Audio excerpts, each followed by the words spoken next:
Hey, let me show you how you can use voice typing or voice to text on the Samsung S25 FE. So first of all, we have to start by opening settings on the smartphone and we have to choose one of the following options. So you have to go into the general management. Now you have to go into the Samsung keyboard settings, and over here you have to search for that option called voice input.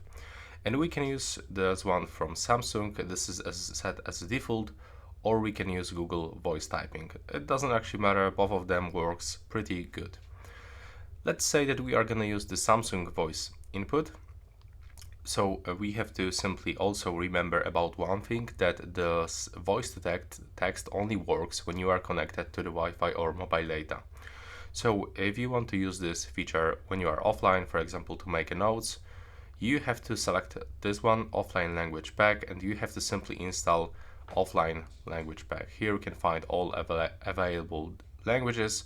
If you want to download any language, just click on this downloading button, wait until it will be downloaded, and it will appear just over here as installed. Sometimes you can even get new versions, new updates, so it's also very useful to download them.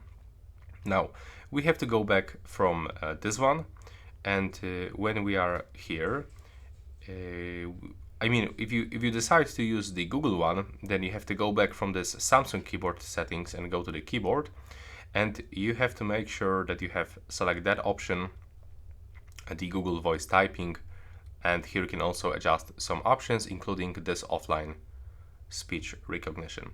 And now also make sure that you turn on that option, keyboard button on the navigation bar.